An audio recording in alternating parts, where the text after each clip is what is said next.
¿Qué hola amigos? ¿Cómo están? Espero que estén muy bien. Ya escucharon ustedes el timbre. Nosotros somos dos testigos de Marte. Nos deja usted pasar por un momentito para platicarle de nuestro Señor y Salvador Marte y sus aventuras. ¿Cómo están? ¿Cómo están? Bienvenidos a este bonito segundo capítulo de Testigos de Marte.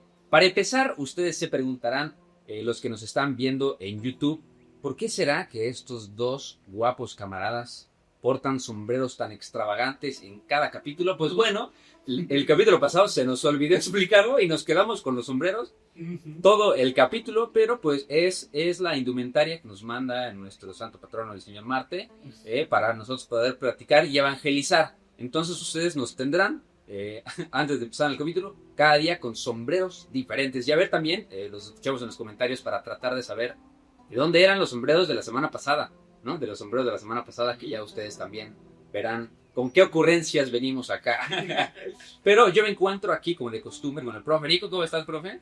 Bien, ¿y tú qué tal? ¿Y qué, cómo va todo por acá? Muy bien, emocionados porque ahora sí que tenemos, bueno, hoy el día de hoy grabaremos requete harto contenido para todos ustedes, pero el primer capítulo que les traemos el día de hoy es la batalla de Sinocéfalos, pues Sinocéfalas, ¿no? ¿Sinocéfalos o cinecéfalas? Traducido del griego sería cabeza de perro. Órale, Oh. pero no, eso no lo sabían. Sí, claro, significa cabeza de perro. Porque parece que pues las montañas donde se peleó, bueno, las montañas donde se peleó precisamente pues parece que en la época tenían forma de cabeza de perro. Algunos dicen que también podía ser pues porque eran muy pedregosas, entonces pues parece que las cabezas de perro son duras. Yo, la verdad, no sé, a mi perrita no le he preguntado, pero Nunca me había un cabezazo para saber.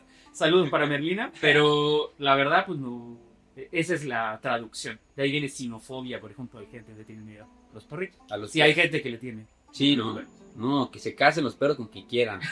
Aquí fobias, nada de fobias, nada de fobias. Oye, pues, pues a manera de introducción a los capítulos, ya sabes cómo es de costumbre, nos gusta leer a nosotros comentarios y es por eso que yo leeré algunos comentarios de el capítulo de la batalla de Sama, porque todavía no tenemos comentarios nuestros, pero aquí hay muchos comentarios tirando buen rollo que dice, Zaguayolco dice, solo en sus cátedras puedo seguir escuchando al buen profe Nico. Pues no, ya lo tenemos aquí en vivo y en directo para que el profe Nico nos pueda venir a contar todo lo que nosotros podemos saber de la historia de la guerra. Fabián Santana le dice al profe Nico, es mi primer comentario en el podcast, compañeros, y debo decir que el profe Nico debe ser adherido al elenco de Historia para Tontos, o por lo menos ser más frecuente. Han sido 2 presentaciones espectaculares. Un aplauso para el profe Nico. Un aplauso para el profe Nico. También pone Francis, hola, es un placer escuchar a profe Nico, explica muy bien, espero que los sigan invitando, ¿ya ves? También Laura Paola dice, sí, que regrese el profe Nico, me gustaría escuchar más sobre esa conclusión de que gracias a Roma existe Grecia. ¿Se refiere a que gracias a Roma conocimos a Grecia? Me pareció muy interesante, también más sobre el Imperio Romano de Oriente. Saludos tontos y al profe Nico. Te digo, hay muchas personas, la verdad que predijeron el futuro. Por ejemplo, Cory Sandy dice, profe Nico es un crack. Saludos desde Irlanda. Escuchando su podcast durante mis desayunos. Ok, interesante. Y Traigan a Guinness, por favor. Perdón, no podemos decir comentarios de eso. no, sí, aquí no pasa nada. Okay. De todas maneras, todavía no. Falta un rato para que moneticemos todos ustedes. Por favor, denle like, suscríbase para poder llegar a ese threshold lo más antes posible y poder seguir. ¿Con qué dinero que conseguimos sombreros? ¿Con qué dinero vamos a comprar más sombreros? Mira, aquí tengo 2 más que dice, qué genial, no sabía que tenían podcast y lo escucho de camino al trabajo. Y con el profe Nico me dan ganas de seguir estudiando historia. Estaría genial que hablaran de la batalla de Alesia. Claro, sí, vamos a hablar en algún momento también. Y el último más dice, qué grande profe Nico, encima a la del Colo XD. Qué mejor manera de comenzar mi día. Saludos chiquillos, los amo. Y el último, Mónica Paz, qué buen invitado es el profe Nico. Ameno, inteligente, divertido, guapo, le voy a poner yo a este comentario. Y la verdad no me llamaba la atención el tema del episodio anterior, pero fue muy bueno y les quedó muy bien. Muchas felicidades y que regrese el profe Nico. Todo el mundo quería que regresara. Y esto es, pues son 12 comentarios de los miles y miles que, bueno, de los 45 comentarios que dejaron en ese capítulo. Y si nos vamos al capítulo de la batalla de Canas, que fue, a ese sí fue parteaguas, ese lo rompió, le fue súper bien ese capítulo. Entonces, pues no es por nada que estemos aquí reunidos tratando de evangelizarlos a todos ustedes. de que sigan a nuestro santo patrono, el dios de la guerra con nosotros, y es por eso que el día de hoy vamos a platicar sobre cuál será la introducción de la batalla del día de hoy. Pues así como en términos de síntesis muy particular, las dos grandes fuerzas de la antigüedad enfrentadas uno por uno. Eso, güey. Entonces, ahora sí, para no vernos como menso hablando todo el capítulo con el sombrero, porque el capítulo pasado se los olvidó comentar. Sí, exacto. Pues van para afuera el sombrero de pensar, los sombreros de pensar. No soy de Gryffindor. Entonces, pues la batalla de Sinocéfalas fue, pues aquí yo tengo de una introducción, un enfrentamiento decisivo entre Roma y Macedonia dentro de la Segunda Guerra Macedónica, que va más o menos del 200 al 197 antes de Cristo, ¿no? Y pues los dos grandes actores que se enfrentan pues, son el cónsul romano Tito Quincio Fleminio y el rey Filipo V de Macedonia, ¿no? Así como antecedentes políticos y militares. Pues el punto número 1 tenemos el ascenso de Macedonia y las guerras macedónicas, ¿no? Que sabemos que después de la muerte de Alejandro Magno en el 323 a.C., que de hecho también lo platicamos en el capítulo pasado de Historia para Tontos, váyalo a checar, hicimos el capítulo sobre los errores garrafales, y bueno, los errores que cambiaron la historia, ¿no? Y uno de ellos fue, pues que Alejandro Magno no dejó sucesor, claro, ¿no? Se dice por ahí el chismecito que en su lecho de muerte le preguntaron que a quién se le iba a quedar el imperio, y quién iba a quedar manos del imperio, y él dijo, pues al más fuerte, ¿cómo la ven? Y voy, palabras sabias, ¿no? Y se fue. Entonces, pues sabemos que después de eso su imperio se fragmenta entre los diádocos, y pues Macedonia conserva cierta fuerza bajo sus reyes, pero pues su poder fue decayendo ante nuevas potencias como pues los romanos, ¿no? Pues Roma también tras vencer a Cartago en la Segunda Guerra Púnica, de lo que ya también, bueno, le platicamos, la de Canas era en la Primera Guerra Púnica, ¿no? ¿O en la Segunda? No, todas están en Lo de la Segunda. Entonces, pues vayan a escuchar también ese capítulo para que tengan también los antecedentes de pues se convierte en una potencia dominante en el Mediterráneo occidental y pues empieza a mirar hacia el este, ¿no? O sea, conquistan Cartago y dicen, ay, pues después de Cartago hay más cosas que conquistar, ¿no? Así es. Entonces también Roma empieza a buscar y a ver qué puede también conquistar hacia el este. Y otro punto muy interesante como antecedentes, pues esta alianza que se da entre Macedonia y los Seleucidas, ¿no? Seleucidas. Y ya ven, aquí ya no estoy para todos, más formalidad, por favor.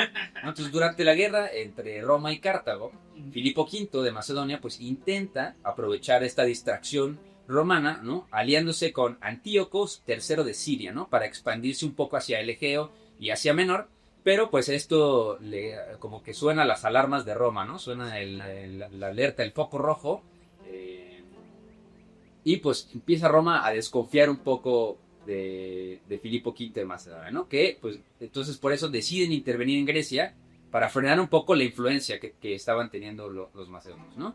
Entonces pues ahí se da la primera guerra macedónica, que es en el 215 al 205 a.C., y este es un conflicto como medio inconcluso entre Roma y Filipo V, porque termina con esta paz de Fénice, ¿no? En el 205, que deja sin resolver como estas tensiones, ¿no? Como que se queda así como en una paz armada intermitente. Sí, pero ahí, perdón que te interrumpa, pero eso tiene una explicación. A ver. Pues la situación que está pasando con Cartago y Roma, evidentemente los Roma no puede abrir otro frente. Entonces, que esa es la jugada que hace Filipo V. Cuando Roma está luchando y prácticamente todo el sur de Italia lo tiene conquistado Aníbal, evidentemente Roma pues está tratando de desviar la atención. Entonces, ¿qué pasa? Pues pide esta tregua con el objetivo de que Filipo pues no se expanda tanto y sobre todo ganarse el apoyo de las polis griegas, que bueno, ya luego vamos a ver que es muy importante también.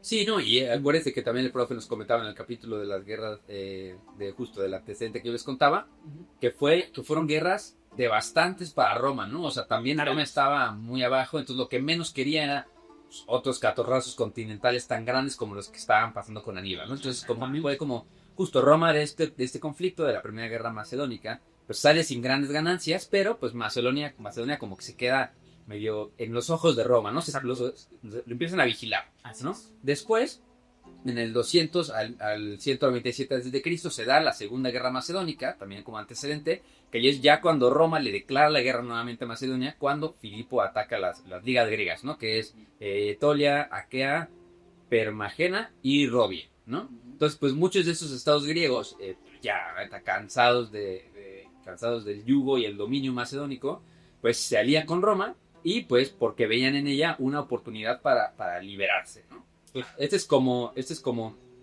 pues el caldo de cultivo que tenemos, ¿no? Para, pues antes de la batalla decimos, quiero apretar un tornillo, o cada vez que estoy trabajando con un desarmador, que es de que cuál aprieta y cuál libera, ¿no? Aquí dice, como en la política como en la mecánica, la derecha oprime, la izquierda libera. Exactamente. Es literal, acuérdense ustedes cuando cambien una llanta. Esa es la quinta ley de Newton, la sexta ley de Newton. Sí. Sí, Broco. Está en Broco, está como en esos... El onceavo mandamiento. En esas páginas de Facebook que dice de que frases que Albert Einstein nunca dijo. Ni se le ocurrió. Ni se le ocurrieron. Exacto. Entonces, pues, esos es como los antecedentes que nosotros tenemos de estas batallas, ¿no? Yo tengo también aquí un poquito sobre qué fuerzas estaban enfrentando este conflicto. Échale, porque eso está muy interesante. Es muy interesante, ¿no? Del lado, en esta esquina, exactamente, en esta esquina tenemos a los romanos, ¿no? Que según los cronistas, pues el tamaño de ambas fuerzas, pues era similar, ¿no? Según, ¿no? Aunque el precónsul tiene una ventaja en caballería gracias a los etolios, ¿no? Plutarco, que si no mal recuerdo también era Plutarco de Queronea, griego, ¿no? Historiador, biógrafo y filósofo moralista, dice que Flaminio contaba con un ejército de 26,000 soldados, de los cuales eran 600, aquí está raro, de los cuales dice 600 o 6,000 infantes. Pero aquí está mal la fuente. Yo creo lo mismo. De 600 infantes, 400 jinetes y que los proporcionaban sus aliados en Etolia, ¿no? También había 500 cretenses y 300 apolonios armados con arcos, 1,200 infantes traídos o sea, ya era un crisol de potencia, ¿no? Como que cada quien dio su dote de personas. Y nuestros amigos. Que tanto les gusta, ¿no? Tanto les gusta. No se les va. Contaba con elefantes de guerra, probablemente una decena de pequeños elefantes norteafricanos regalados por Masinisa, el rey de Numini, ¿no? Que aportó también 200 jinetes y 200,000 modi de trigo. ¿Qué son los modis de trigo? Y los modi vienen siendo como la cantidad, como la unidad. Okay. Vendría siendo como un quintal, como una cosa así. Pavo, ¿no? Que pues estos elefantes más que nada estaban usados para cargar y romper las filas enemigas, ¿no? Y ya saben que los romanos son clave en robarse lo que funciona, ¿no? Exacto. Entonces, si a ellos le dieron miedo los elefantes de Aníbal, pues dijeron, a lo mejor funcionan también para dar miedo a nosotros, ¿no? Y sí funcionaron. Y sí funcionaron. No tanto, pero bueno, no diré nada. Sí. Luego se enojan. Sí, los elefantes de 200 kilos, ¿no? Yo tengo amigos que levantan 2. Y pues bueno, esto constituía más o menos pues un ejército consular típico de la época romana. Sí, más o menos, así es. Que era compuesto por 2 legiones de ciudadanos romanos, 2 alas de suecos itálicos, 4,200 infantes en cada una y además 300 jinetes por cada legión y hasta el triple de caballería por cada ala, ¿no? Aquí les decimos, porque esto es de la guerra, esto se trata de la guerra, en historia para tontos nomás diríamos, bueno, se agarraron a catorrazos, como hacemos la sumatoria de todos y decimos, fueron tantos, ¿no? Pero aquí sí importa cada unidad, porque seguramente el profe tendrá mucho que decir, ¿no? Y los macedonios, la falange macedonia contaba de 16,000 lanceros, que era lo mejor de su ejército, ¿no? Lo que tenían que eran los lanceros, y pues ellos estaban los armados con una zariza, ¿no? O una lanza o pica de gran longitud, también lo verán aquí en pantalla, y pues en terreno apropiado, perfectamente llano, ¿no? Plano, ¿no? Pues la falange macedónica era invencible, ¿no? O sea, ¿cómo peleas con esas lanzas tan largas? Bueno, cuando pongamos la imagen seguramente se va a quedar más claro. Tienen que pensar, los que pudieron ver la película de Alejandro Magno de Oliver Stone, yo creo que esa es la mejor representación de lo que es una falange macedónica en combate, ¿ok? La batalla de Gaugamela. Bueno, básicamente lo que hace la falange macedónica es ser una línea de frente de 16 filas de profundidad, más o menos pueden ser 1,000 hombres, pueden ser una cantidad, pues ahí más o menos se va adaptando. Imagínenselo como un rectángulo enorme, muy, muy apretado, así como van en el metro, ya sabes. Sí, como si fuera Pantitlán. Exacto, como si fuera Pantitlán a las 5:30 de la mañana. Exactamente, así muy, muy apretados. En donde estas picas o zarizas, ¿ok? Son así largas porque la intención que tienen es precisamente dejar al enemigo de atacarlo desde más lejos, ¿ok? Las falanges como tal, son unas unidades tácticas que se sabe que ya hasta incluso los mesopotámicos las utilizaban. Estamos hablando de los sumerios, Sí, 3000, 2000 años antes de Cristo. Se sabe que ya habían formaciones de picas, de lanzas, ¿ok? Pero en general en la historia occidental, esto lo pueden ver en el mito de David Hanson, se sabe que la formación táctica por excelencia, generalmente, sobre todo de los griegos, siempre fue la falange. La táctica que se utiliza, por ejemplo, en la batalla de Maratón, que en algún momento vamos a hablar, la famosa batalla de las Termópilas, todas esas batallas de la Platea, todas esas batallas del mundo de las guerras médicas, eran falanges, Sí. ¿ok? Ahora, ¿dónde estaba la diferencia de esas formaciones de falanges con respecto a las macedónicas? El tamaño de la lanza. ¿Por qué razón? Pues porque las falanges de los, griegos, de las polis griegas, medían alrededor de 1,20 m, 1,50 m de largo, a veces un poquito más. Se llamaban doris, Sí. ¿ok? Y se usaban en un tándem, digámoslo así, con el escudo que ellos utilizaban, que se llama aspis. El aspis es un escudo, los que alguna vez hemos visto, los granaderos. Era un escudo que se utilizaba en brazado completo. No sé si se alcanza a ver, pero es un círculo literalmente que se usa tanto que se sujeta con la mano como también con el antebrazo. ¿Ok? Entonces se usaba de esta forma y con la lanza por arriba, de esta manera. ¿Ok? Entonces cuando peleaban, literalmente esto es como lo que hemos jugado rugby, ¿saben? Una melee de rugby. Y que estás apretando y usando la lanza. Vas cargando y el que tienes atrás tuyo te va presionando hacia adelante, hacia adelante. Esa es la forma. Entonces la idea era, se abre un hueco, se cae uno y el que está atrás pues lo reemplaza. Sí. Entonces la fila nunca cerró. ¿Dónde está el tema con esto? Pues que dependiendo del tamaño que tenga la lanza, pues vas a poder entonces utilizar o no mejor la distancia con el enemigo. ¿Qué es lo que va pasando? A medida que los griegos van desarrollando nuevas tácticas, primero los tebanos se dan cuenta que la falange tiene un problema. ¿Cuál es el problema que tiene? Que como va apoyándose uno al lado del otro con el escudo, eso hace que la formación tienda a girar hacia la derecha. ¿Por qué tiende a girar hacia la derecha? Pues porque necesariamente van cargando el peso del escudo que va a su izquierda con el otro, así, de esta forma. ¿Ok? Entonces la falange empieza a hacer esto. ¿Qué es lo que hacen entonces los tebanos? Se dan cuenta que si cargan la posición de la falange en un ala, en el ala izquierda, si le ponen más peso en ese espacio, entonces es muy probable que la línea se rompa. Esa es la batalla de Mantinea, creo, y la batalla de Eleutra, en donde precisamente los tebanos, que nadie los conocía en términos militares hasta ese momento, pelean contra los espartanos y los derrotan. Y ahí había un pequeño niño que había precisamente estado siendo, ¿cómo se dice? Rehén en esa época. Era rehén precisamente de la corte tebana, que era precisamente un tal Filipo, pero no el Filipo V original, Sí, del que vamos a hablar. ¿no? El Filipo II de Macedonia, que es el papá de Alejandro III, el Magno, que ve cómo esta formación entonces ha logrado de derrotar a los espartanos. Entonces, a ver, o sea, algo bueno tiene que tener entonces en esto. Entonces se da cuenta que no solamente es el ponerle más peso a una de las alas, sino que también poder hacer que el enemigo entonces no llegue directamente hacia ti. Entonces es a Filipo el que se le ocurre esta idea de extender el tamaño de las lanzas de manera, digámoslo así, digamos por partes. ¿Por qué? Porque las primeras filas van a tener una zariza de alrededor, algunos autores dicen de 4, otros dicen de 6, otros dicen de 7, pues ahí cada quien como lo quiera medir, y poco a poco van haciéndolas más cortas hacia atrás. ¿Por qué hacen eso? Porque la idea, se supone, ya están comprobando, sobre todo en algunas investigaciones en el Museo Británico y en otras instituciones, que parece que no era tan así. Pero se supone, esto lo dice Asclepiodoto, ese es su nombre, Asclepiodoto, que la formación, como se va empalmando fila con fila y las lanzas con lanzas, eso permitiría que al momento de que te arrojan flechas, las interpones y eso evitaría que te caiga la flecha encima. Como escudo. Como una especie de escudo, se supone, dice. Pero como te digo, se está comprobando que parece que eso no era tan así. Ahora, ¿qué es lo interesante? Se sigue utilizando el escudo, el aspis, para proteger el lado izquierdo, digamos, ¿no? Pero ¿cuál es el problema? Si tienes una lanza que mide 5, 6 metros de largo, no puedes usar el escudo embrazado, pues porque no podrías mantenerlo. No, ya justo era mi siguiente pregunta, de que, o sea, ya una espada, o sea, una lanza, un palo más de 4 metros, para cargarlo de una sola persona está mucho más complicado. ¿No? Exactamente. Entonces, ¿qué es lo que hace Filipo? Lo primero que hace Filipo es reducir el tamaño del escudo. Digamos que lo convierte en una especie de broquel. Luego cuando lleguemos al siglo XVI y XVII vamos a ver lo que son los broqueles, pero es básicamente un escudo chiquito que se usa en la mano.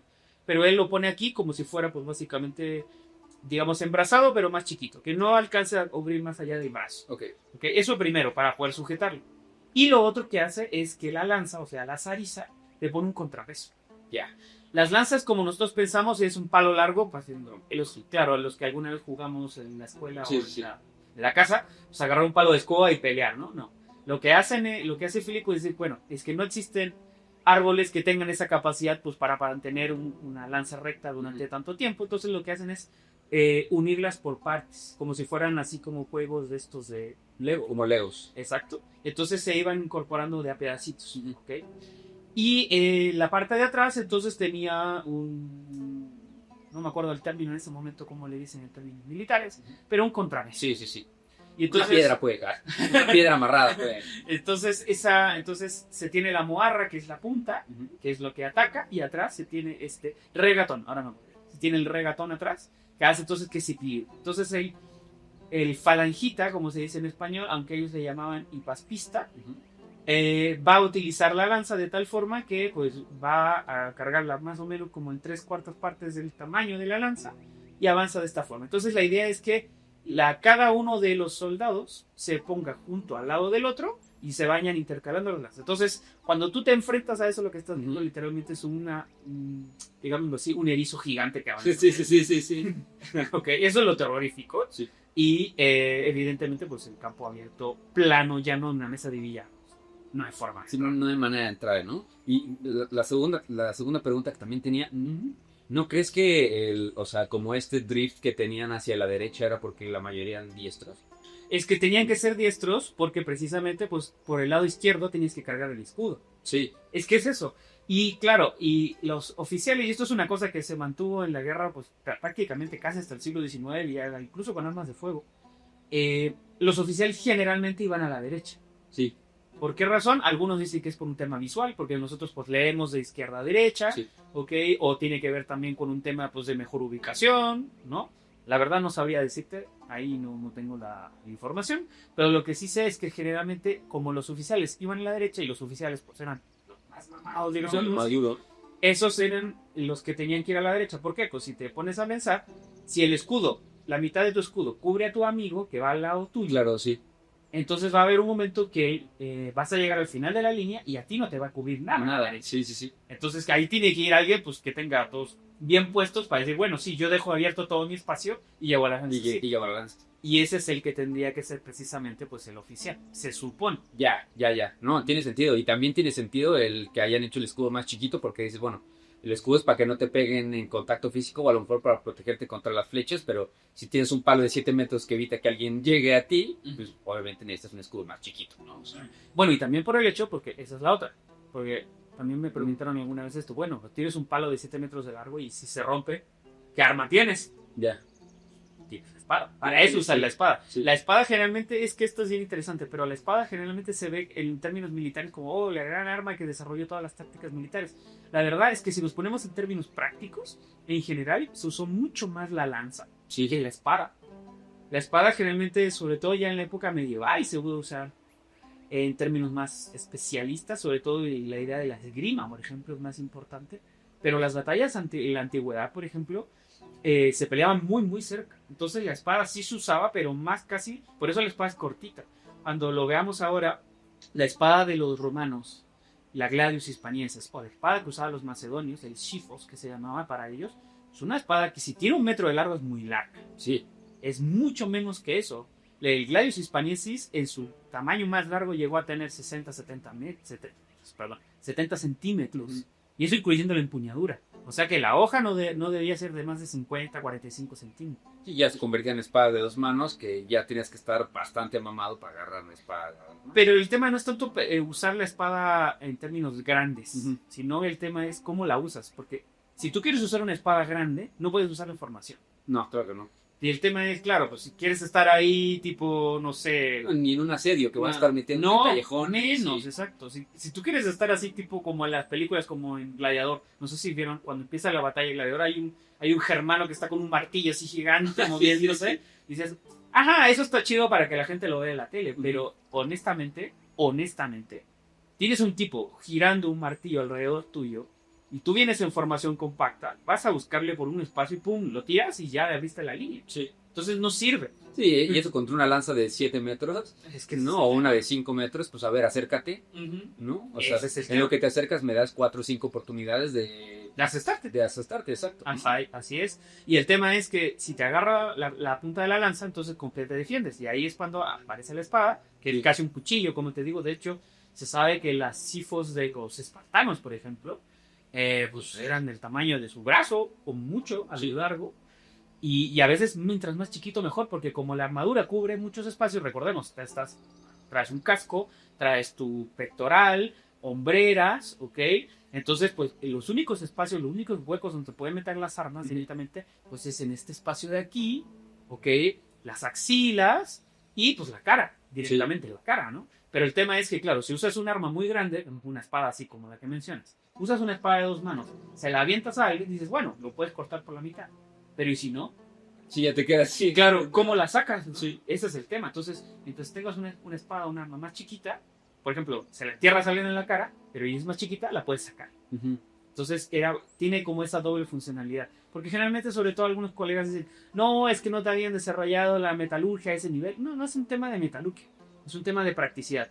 Y como vamos a ver durante todos estos capítulos de los podcasts, vamos a dar cuenta que mucho del tema de la guerra siempre se ve como muy romantizado por esta idea de lo heroico y todo el tema, y la verdad es que tiene una razón meramente práctica. Sí, ¿no? Y justo también, lo veremos también en el siguiente capítulo, igual un spoilercito, ¿no? O sea, también por eso tenemos hasta hoy en día palabras que perduran como freelance, ¿no? Que o sea, eso viene de la Edad Media, ¿no? De justo las siguientes batallas que platicaremos, porque pues, o sea, era lo más pragmático, porque tampoco tenías que ser, o sea, muy habilidoso, a diferencia de... O sea, aprender a usar la espada, ¿no? Como una lanza, ¿no? O sea, había personas que ofrecían sus servicios militares al mejor postor y que eran panaderos y tenían su lanza en su casa, entonces, pues, o sea, eran los freelancers, ¿no? Literal. Exactamente, querían lanzas libres, porque claro, porque tenían una condición precisamente de persona libre. Bueno, en términos latinos está la subasta. Uh-huh. Sí, sí, sí. Creo que la habíamos comentado Sí, creo que en la de Canas, creo que era lo que dejaba precisamente el general para que se repartiera. Subasta, o sea, bajo la lanza, ahí estaba el tributo y pues lo repartía. Ahí se repartía. Pues sí. Pero mira, regresando también un poquito a la batalla, también contarles a ustedes, no, aquí está buenísimo la chorcha. También para contarles a ustedes o sea, el lugar, cómo era el lugar y el contexto inmediato, ¿no? O sea, Las cabezas de perro. Las cabezas de perro, ¿no? O sea, la batalla tuvo lugar en Tesalia, ustedes lo verán aquí en pantalla, en una zona montañosa llamada Cinoséfanos. Como dijo el profe al principio del capítulo, las cabezas de perro, ¿no?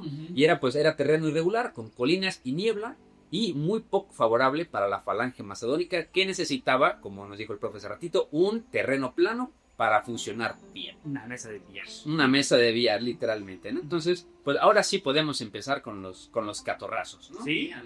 Pues yo aquí tengo que hubo un inicio inesperado, ¿no? Que ambas fuerzas estaban explorando cuando se toparon, ¿no? Como que ninguno, o sea, pues como la evidencia histórica que tenemos fue que se encontraron más que se preparó esa batalla, ¿no? Como que las ambas fuerzas estaban explorando cuando se toparon y pues hubo una pequeña escaramuza entre avanzadas que fue lo que desencadenó el combate principal. El tema es, y eso se lo comentaba a otras personas antes también. A ver, el tema es lo siguiente. ¿Por qué se encuentra? ¿Por qué se produce esta cosa como súbita? Es una cuestión muy simple. Hay ciertas, bueno, no sé si la palabra sea normas de la guerra, pero generalmente en términos prácticos se suele utilizar muchas veces esta idea de que hay ciertos elementos que se tienen que cumplir para que la batalla se pueda dar adecuadamente, en términos históricos sobre eso. Y uno de esos temas, que es muy fundamental, que casi cualquier manual táctico, ya sea desde la antigüedad griega, romana, hasta la Segunda Guerra Mundial, es la idea del punto alto. O sea, tú sabes que en cualquier ejercicio bélico, de cualquier acción militar en cualquier parte de la historia, tienes que ubicar la ventaja que te permita en términos geográficos sacarle ventaja, valga la redundancia, a tu rival. Y la forma de hacerlo es precisamente buscarle un punto alto, porque de esa forma, por un lado, puedes saber de dónde viene, y segundo, algo muy importante, pues si quiere derrotarte, pues tiene que subir. Sí. ¿Ok? Entonces, ¿qué es lo que hace tanto Filipo como hace Tito Quincio?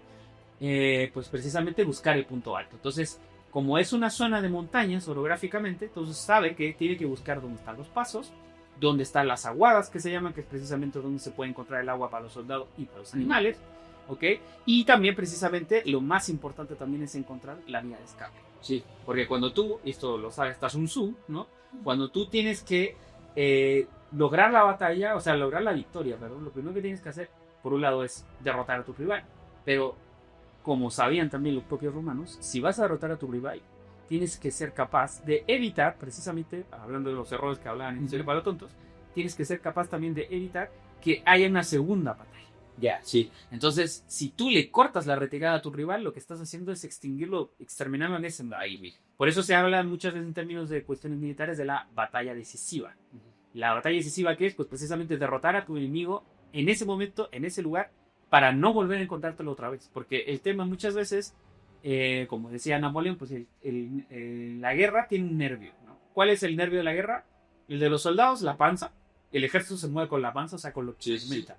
Y las armas se mantienen con el dinero. Más días de campaña, pues más alimentos, más armas. Entonces, mientras más gastes, posiblemente más vas a tener la imposibilidad de derrotar a tu rival, porque te vas consumiendo los recursos. Entonces la idea, y esto lo dice hasta Clausewitz, la idea es derrota a tu rival en ese punto, ahí específicamente, y dale con todo, porque si le das ahí ya no le tienes que volver a dar. Sí, ¿no? Y entonces por eso es que se encuentran estas dos exploradores. Por un lado, la caballería Tesalia, que es precisamente la que tiene Filipo V, es una de las mejores caballerías de Grecia en ese momento, bueno, de lo que se llama la península de los Balcanes. Grecia es un estado. Sí. ¿Ok? Y por el otro lado, pues de los Veites. Recordemos que los Veites son estos señoritos que van aquí, como podemos ver en nuestro querido Nico Flavio, ¿ok? Que no trae su estandarte, pero trae sus lanzas, bueno, sus pilu, porque son lanzas que se arrojan, ¿ok? Y ellos son los exploradores romanos, ¿no? Por excelencia. Entonces, claro, se encuentran en la subida y ahí entonces empiezan a ubicarse, porque además esta es la otra. Son unidades nada más, o sea, son poquitos tropas. Entonces lo que ellos están haciendo es buscar reconocimiento, a ver si dónde vienen. Y como habías mencionado muy bien, pues es una zona con niebla. Entonces tampoco pudieron ver nada hasta que de repente, ¡pum!, se encuentran de frente un caballito contra aquí nuestro amigo Flavio, que dice, ¿qué pasa? ¿Qué hubo? ¿Qué hubo? Exactamente. Y así empieza. Sí, igual justo como dice el profe, si algo se pueden quedar en este capítulo, aunque no sea de Sun Tzu o de Flavio, escuchen a Obi-Wan. It's over, Anakin, I have the high ground. Así le dijo, yo tengo el... Chavo, no te preocupes, estoy más arriba que tú, tengo la ventaja, ¿no? Entonces justo cuando ambas fuerzas se encuentran, pues hubo un momento, como dice el profe, de sorpresa, pero pronto pues inició el combate, ¿no? Enviando ambos contendientes mensajeros, pues, a informar a sus comandantes, y pues la vanguardia macedonia pues empezó a ceder terreno y pidió refuerzos a su rey, ¿no? Ya como empezando el combate general, ¿no? A la vez que Flaminio enviaba a los etolios y a los eupolemos con 2 tribunos a la cabeza de quintetos jinetes y 2000 infantes etolios, ¿no? Que esto fue lo que permite pues a los romanos expulsar a los macedonios de la cima, como que les ganan, ¿no? El rey de la colina. Exactamente.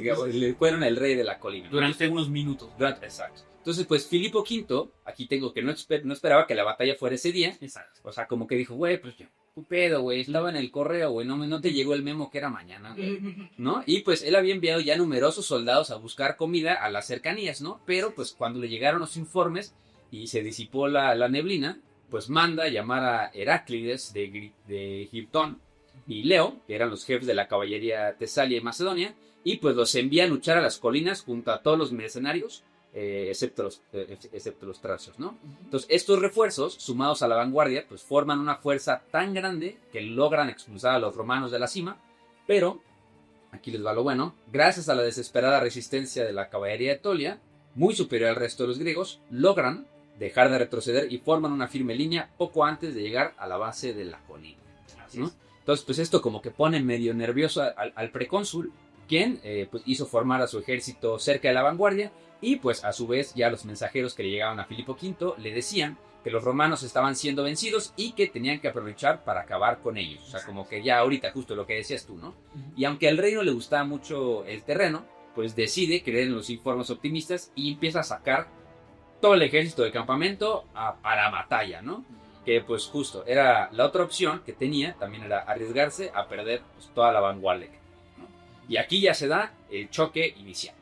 Exacto, es que el tema en particular es como dices muy bien Iker, el tema es primero el rey de la colina. ¿Quién es el rey de la colina? Entonces empiezan a subir unidades, y el problema principal que tiene nuestro querido, bueno, digamos conocido rey Filipo, es que él había mandado precisamente a hacer aguada, como se dice en términos militares, a sus tropas, especialmente la caballería y algunos infantes. ¿Por qué eso es importante? Porque ese es la base táctica de su falange.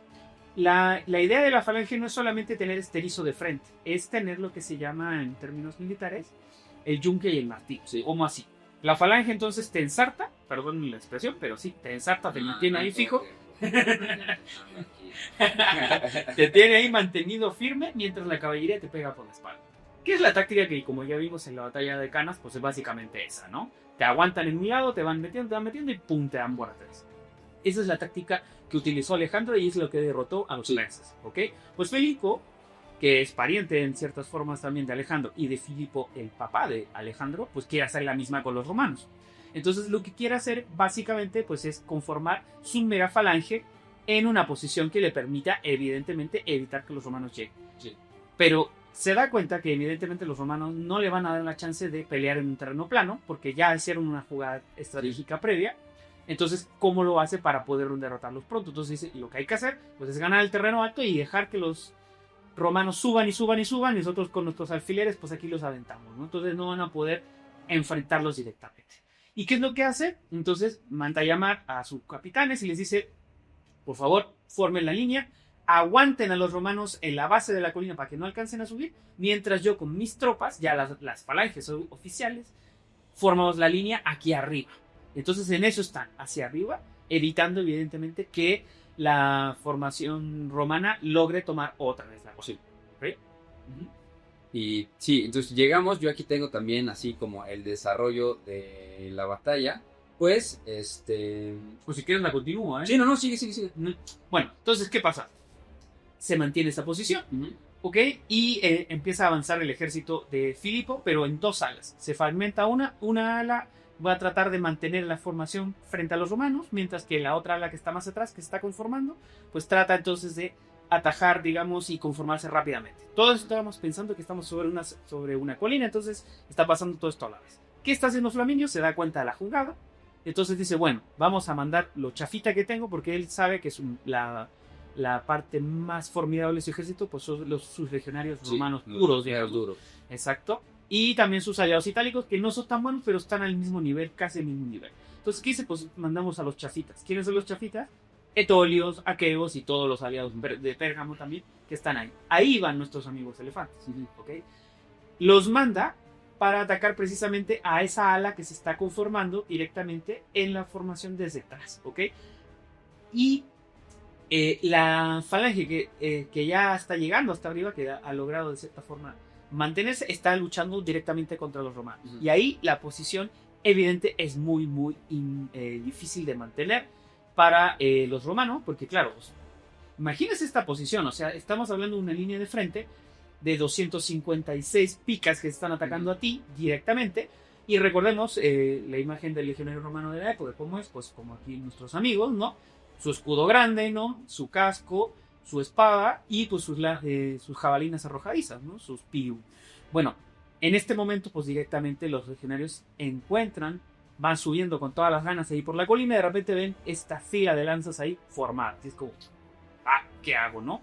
Y entonces, en ese momento están los falangistas griegos macedonios, tratando de evitar que los romanos suban y los romanos tratando de encontrar el hueco para poder abrir la posición. ¿Ok? ¿Qué es lo que ocurre? Pues, y esta es la genialidad que tiene el ejército romano. Uno de las tropas que había mandado Flaminio a luchar contra la otra ala, que estaba subiendo del otro lado, ha logrado romper la formación. ¿Okay? Los romanos tenían en sus falanges un rango intermedio que es el rango de tribuno, que es un cargo que no solamente funciona en términos militares, sino también políticos. ¿Okay?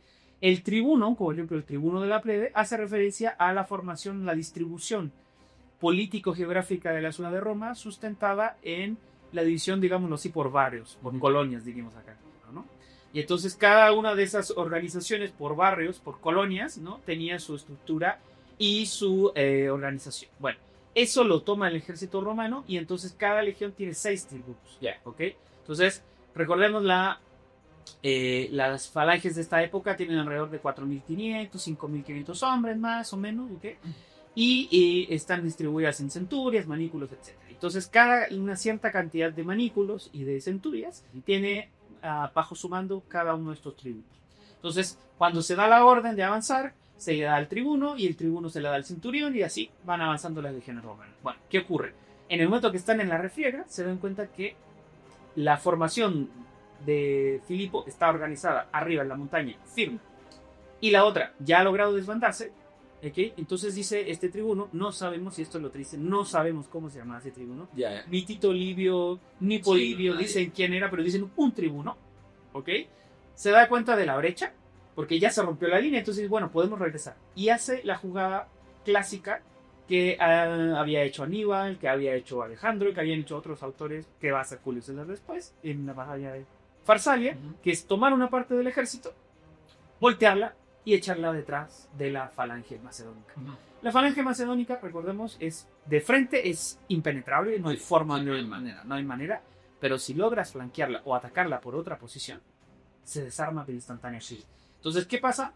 Pues Filipo cree que está ganando, ¿ok? Que ya tienen los romanos controlados, y en ese mero momento, cuando él está casi a punto de decir ya vamos a ganar la batalla, aparece este tribuno, el NN, sin nombre, por detrás, y ataca justo el flanco izquierdo, podríamos decir, en términos, el flanco derecho de la formación de la falange del querido rey Filipo. Y en ese primer momento, cuando llega el primer legionario, que le corta seguramente el brazo ahí, ¡pum! El primer falangista, así se abrió la línea. Dominó. Y se abre la línea y en cosa de minutos se acabó la batalla. Sí, claro, ¿no? O sea, justo que...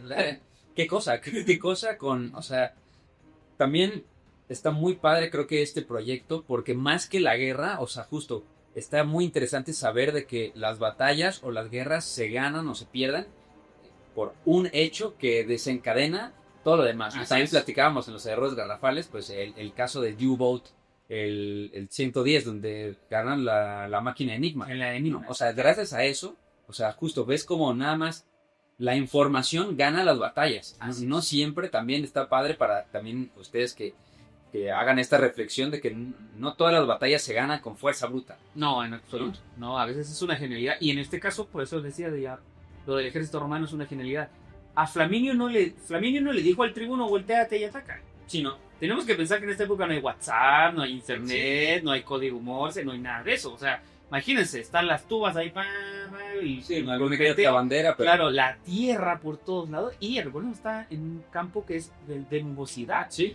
¿Ok? Entonces, ¿esto qué implica? Pues que hay un griterío, gente muriendo, haciéndose del baño ahí directamente. Sí, claro. ¿Ok? Y está todo eso pasando y el tipo de repente ve una luz así, su mente dice, ahí está el hueco, y se mete. Pero no le preguntó así como, oiga, güey, no. Sí. Porque el problema es, si tú le dices a tu oficial, primero, ¿quién sabe cuánto te vas a tardar en decirle, voy y vuelvo?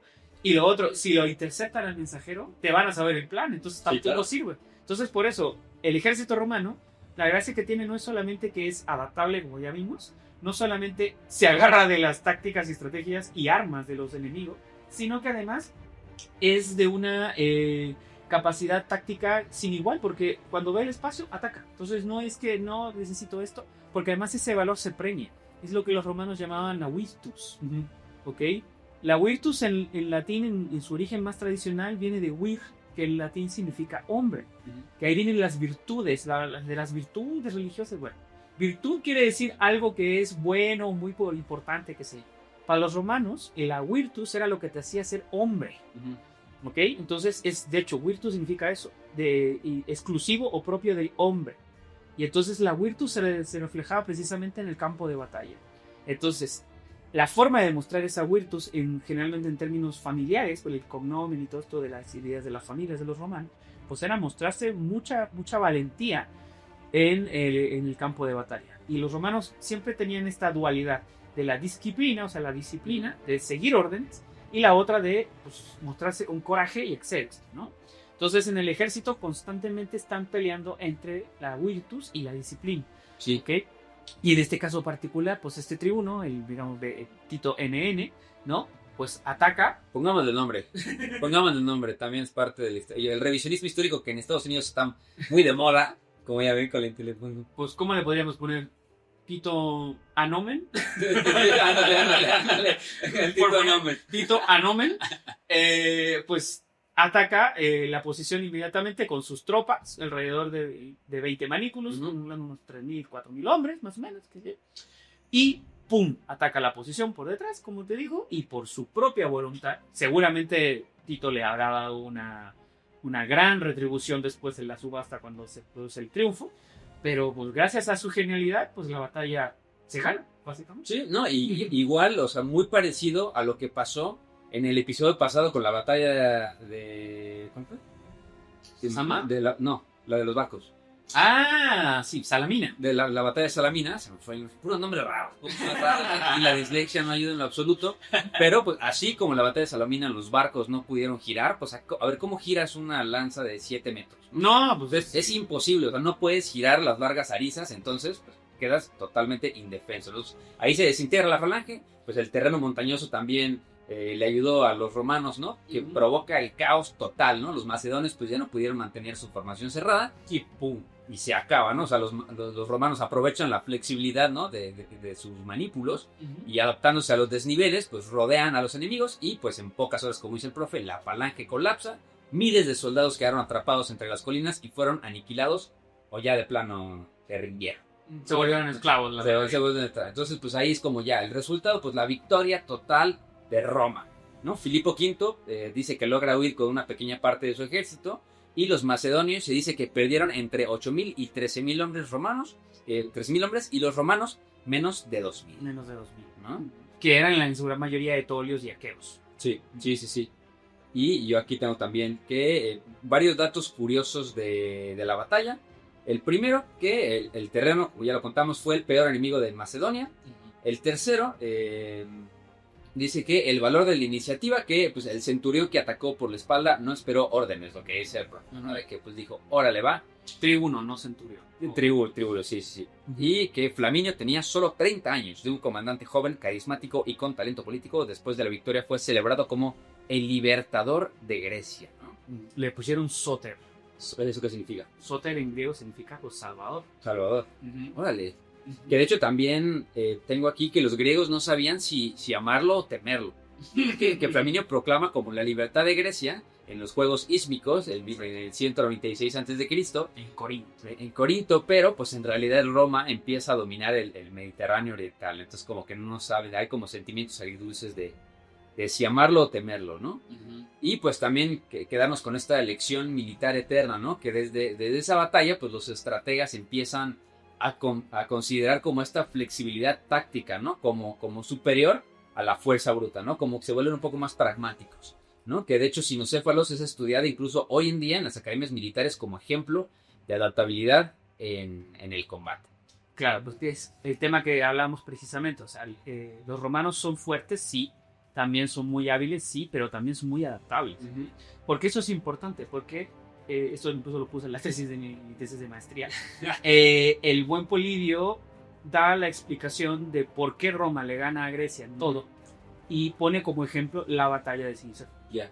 Esto sale en su libro 18 de las historias de Polibio.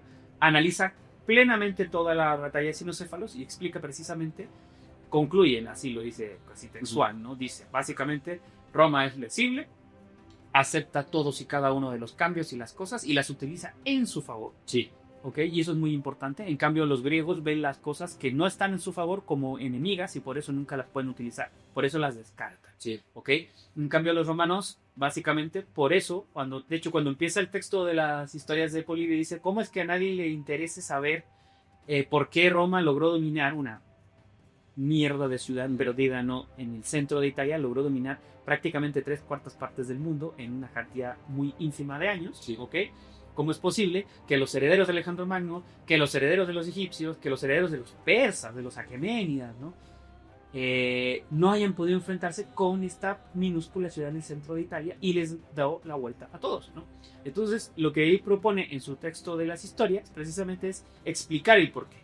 Y una de esas explicaciones del porqué, pues es la batalla de Cinocéfalo, Sí. donde se refleja directamente lo que él había dicho en su libro anterior, en el libro sexto, de que la posición, la conformación de la estructura política romana es genial porque tiene partes, según Polibios, tiene partes de democracia, tiene partes de aristocracia y tiene partes también de monarquía, ¿ok? Lo cual, equilibrando los tres sistemas, hace que el sistema romano sea óptimo, que es la república, y eso se aplica también en su ejército de la legión manipular, que es lo que le va a dar infinita ventaja, dice Polibio, sobre griegos, egipcios, persas, germanos, etcétera, etcétera, etcétera. O sea que es como una obviedad. Sí, claro, sí. Sí. De que, pero también como lo que platicábamos de quiénes son los que traen la luz, ¿no? Básicamente, así ¿No? es. Y así, pues ya nomás para terminar este capítulo, yo tengo las bajas generales. A ver, échale. Del bando de Roma y los aliados, del lado de Tito Quincio Flaminio,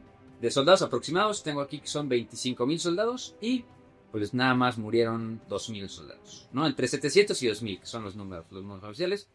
Y en Macedonia tenía más o menos el mismo número de hombres, Filipo V de Macedonia, Sí. 25,000 hombres, y ahí sí perdieron 8,000 muertos, entre 8,000 y 12,000 muertos, están las cifras aquí, y tomaron 5,000 prisioneros, ¿no? Que eso también es un dato curioso de la batalla, que los romanos capturaron casi intactos varios batallones de falangitas que se rindieron ya al verse rodeados por... Sí, porque sabía lo que les tocaba. Exacto, y que eso era muy raro en las batallas antiguas, ¿no?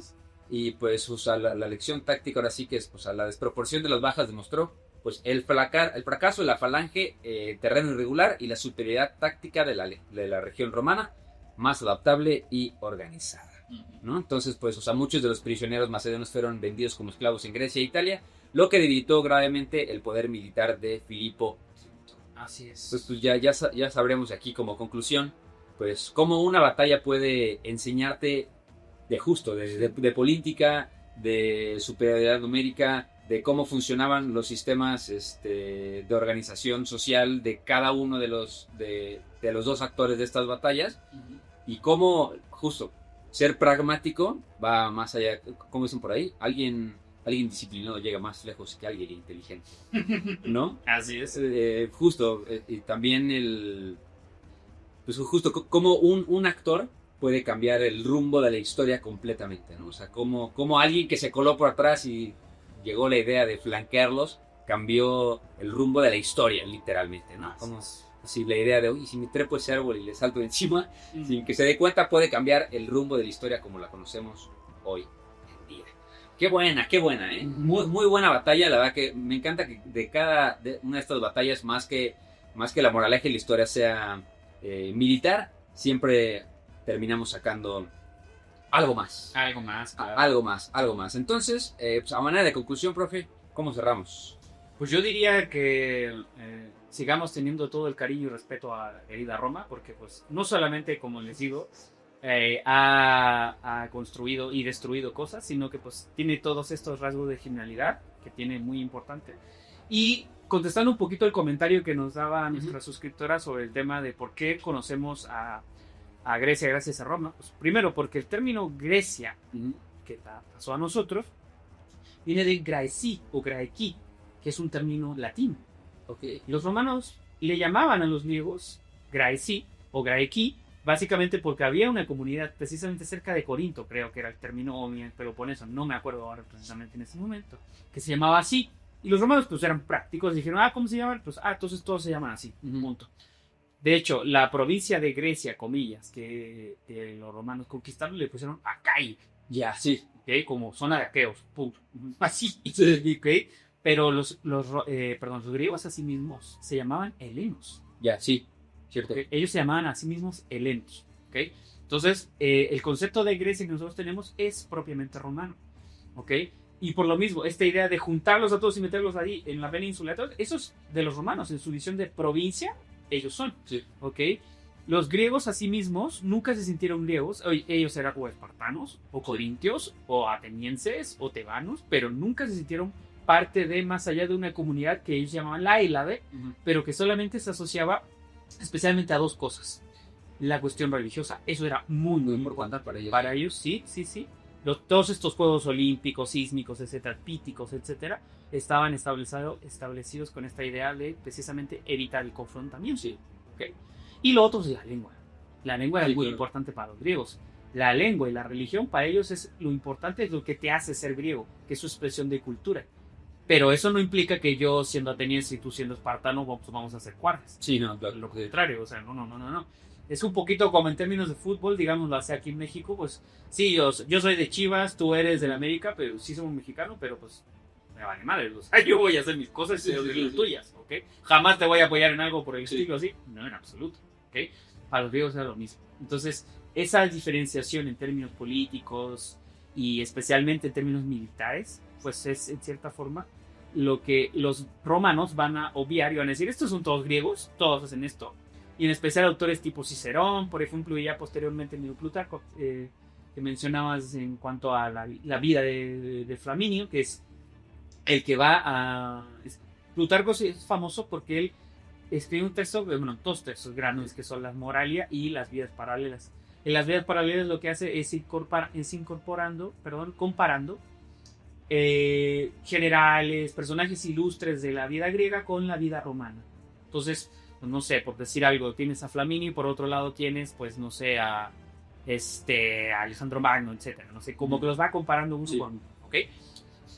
Y entonces, en este caso particular, con lo que hace Plutarco, que es griego, ¿ok? Es darse cuenta que básicamente él mismo lo menciona, o sea, los romanos han logrado crear el concepto de Grecia, pues básicamente porque nosotros vivíamos separados. Sí.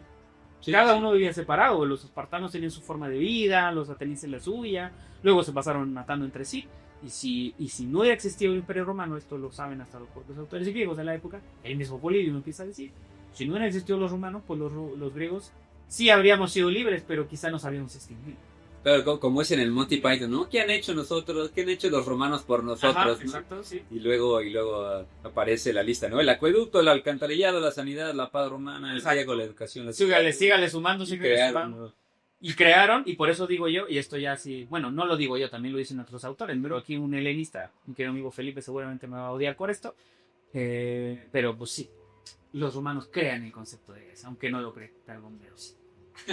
Perdón, pero sí. Ni modo, aquí no somos imparciales porque nos gusta Roma. Yo apenas, no me acuerdo quién me preguntó, se hizo muy famoso un trend en redes sociales de que, como las girlies empezaron a decir de que, no sé, Taylor Swift es mi imperio romano, ¿no?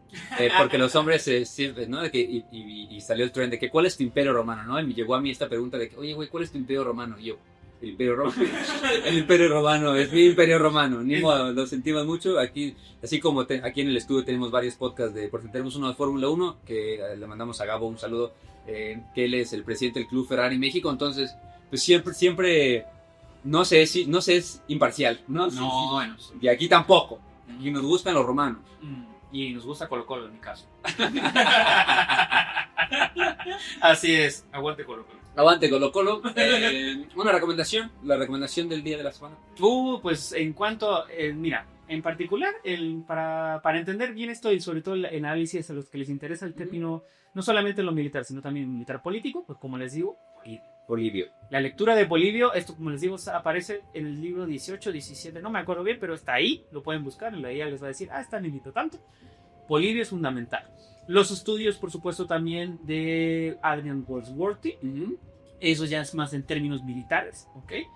Y un tercero que yo también recomendaría, pues es la obra de Plutarco, que es la que estábamos hablando, de las vías paralelas, porque en especial ellos, él, como te digo, pues analiza no solamente las tácticas, las batallas, sino que sobre todo analiza el personaje. Entonces se mete en la misión del personaje y cómo entiende esta idea, por ejemplo, de Flaminio como el salvador de Grecia, que al final termina siendo una especie de salvador para que después Roma se apoye en los griegos, porque al final Roma lo que va a hacer es lo mismo. Se va a apoyar en unos griegos y los va a poner contra otros, y después con otros, y al final pues se va a poner con uno. y ya los va a fragmentar a todos y los va a volver a unir para ya dirigido por ellos. Entonces tiene ese mismo sentido. Una cuarta recomendación en términos, digamos, de audiovisual, ¿no? Pues hay un par de videos que se pueden encontrar de otros canales, ¿no? Que están bien interesantes sobre el tema de la batalla. Pero sobre todo, ya les decía, en términos audiovisuales siempre lo mejor es ojalá recrear las batallas. Y no me refiero a grabarnos dando los caturrazos, sino jugando juegos de computadora. Por ejemplo, el ROM Total War es la mejor forma. Es la mejor forma de entrarle ahí y tú sentirte Flamini o sentirte Filipo si quieres perder. Se los dejo a ustedes. Pero para entrarle en el Roma Total War 1, el primero, el bueno, aparece precisamente la batalla de Sinocéfalos para jugarla y ahí tienes que jugar a ser Flamini. Pues también justo y leyendo un poquito sobre el siguiente capítulo me di cuenta de que hay varias batallas de las que también nos gustaría platicar en este proyecto que se recrean hasta hoy en día, ¿no? Entonces estaría también padre no nada más ponerles a ustedes gráficos, ilustraciones, animaciones de las batallas, sino pues a lo mejor videos de una batalla que recrearon personas sí, claro, de carne y hueso para que ustedes también puedan ver cómo funcionan. Y mi recomendación, una recomendación que une los dos mundos que están presentes aquí en esta mesa, el mundo de Chile y el mundo de México. Vean el Tiny Desk de 31 minutos. Sí. Ya salió, está muy bueno. Aprovechele, por favor. Aprovechelo, que va creciendo mucho. Justo hay muchas personas que creen que 31 minutos es mexicano. Pues no. No, tampoco con Dorito. Claro. Tampoco con... No, ese sí, bueno, ese como que la gente piensa que es argentino. No, bueno, cuando yo llegué aquí la gente pensaba que era mexicano. Condorito, pero ¿cuándo has visto cóndores en México, por Dios? Sí, nunca. Sí, ¿Cómo? jamás. ¿Cómo? ¿No? Amigos, acuérdense que los queremos mucho. Déjenos sus comentarios, síganos, suscríbanse, por favor. Pues esto fue un día más aquí en Testigos de Marte. Recuerden seguir a nuestro santo patrono en todas sus redes sociales. Ya abriremos también canales del programa en Testigos de Marte. Ya pronto les diremos cuáles serán nuestros canales. Seguramente el video va a salir en su propia plataforma.